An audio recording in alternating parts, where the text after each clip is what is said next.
Hello and welcome back. Alright, so up until this point we have taken a look at solving two basic problems with recursion. One of them was a search problem.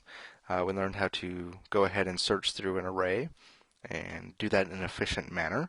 The other problem was the factorial problem. Now, the factorial problem is actually not a very efficient solution with recursion.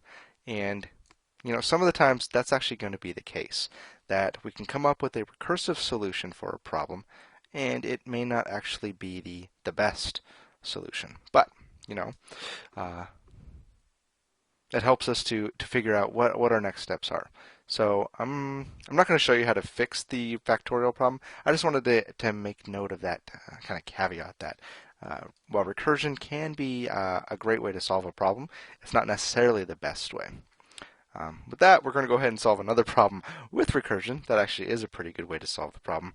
I just wanted to give you a heads up that if you come up with a recursive solution, that's great. Go ahead and implement it. And if you're having problems with speed, or it's taking too long to actually solve a problem when you scale up, then go ahead and take a look to see if, hey, can I make this an iterative solution? And can I write that cleanly? So, okay, so the next problem we're going to take a look at is the Towers of Hanoi problem.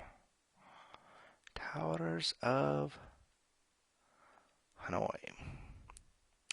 And so this is basically a game where you have three posts.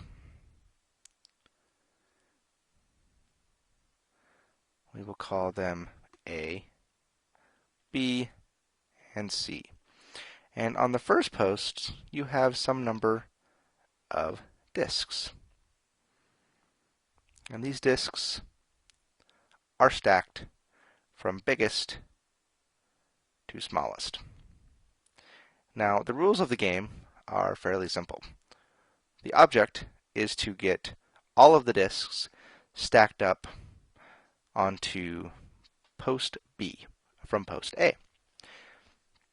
Now, the caveat is that you can only put disks that are smaller than each other on top of one another. So you couldn't put a bigger disk on top of a smaller disk.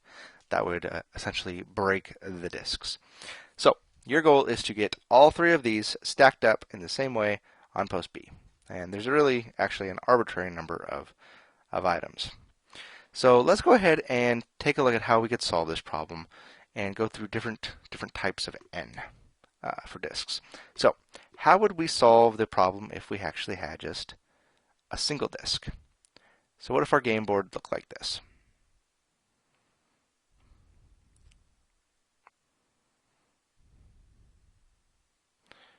Well, this is a pretty easy problem to solve.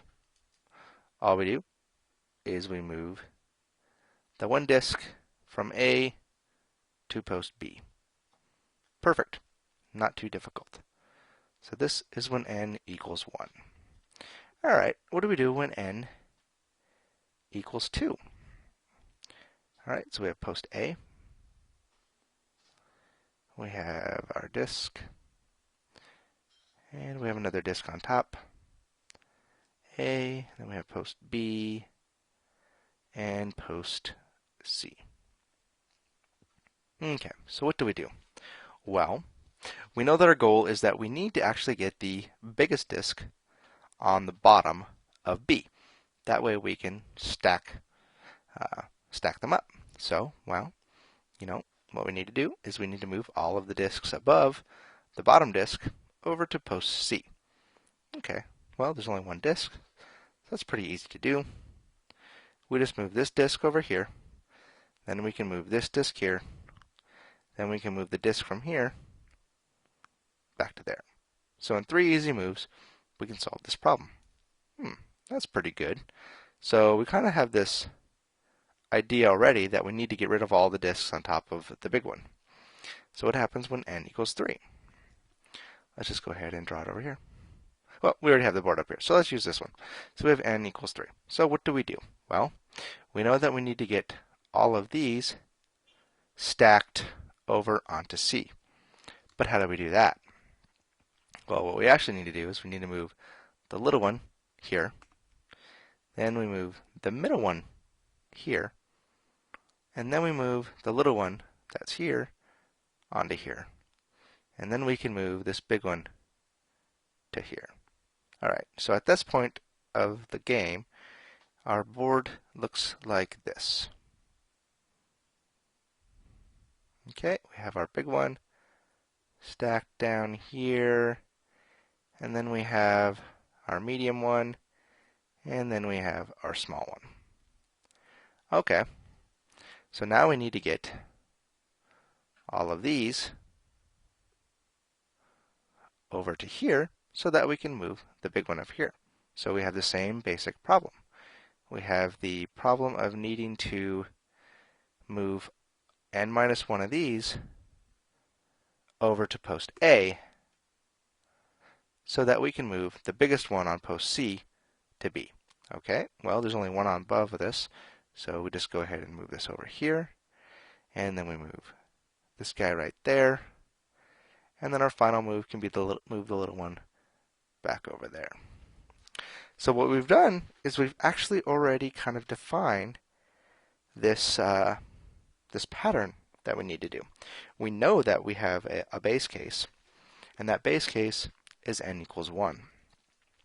So whenever you're left with 1, you know what to do. When n equals 2, we solve the problem for n minus 1 disks above it.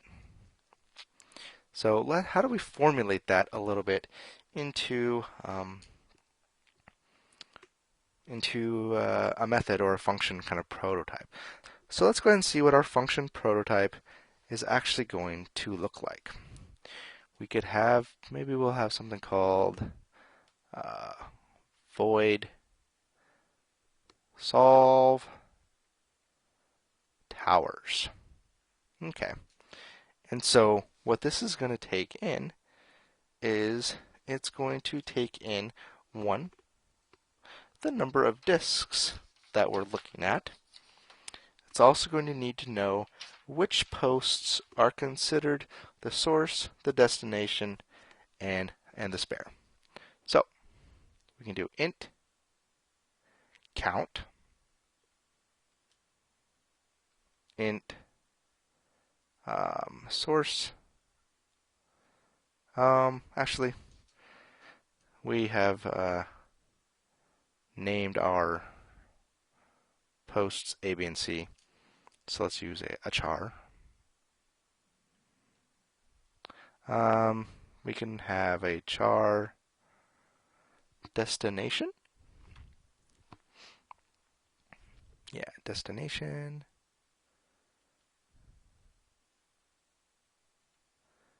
And then we'll have a char array, just a character, our spare.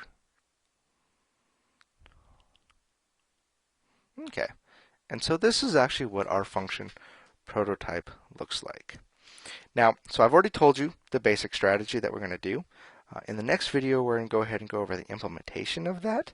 But actually, I would like to see if you could actually come up with the solution for that. So go ahead and go try that. So we know the basic strategy that when n equals 1, we solve this. Okay? Now, when n equals 2, then we solve the problem of n minus 1, and we move those to C instead. And then when we do that, next, we need to move the largest disk from here. Now we need to move the largest disk from C onto B. And then we continue that while our count of items left on pole A or C is empty. All right, so in the next video, we're actually going to show you the solution and show you how that actually works. And it's actually going to surprise you at how simple the solution is. All right, with that, we'll see you next video.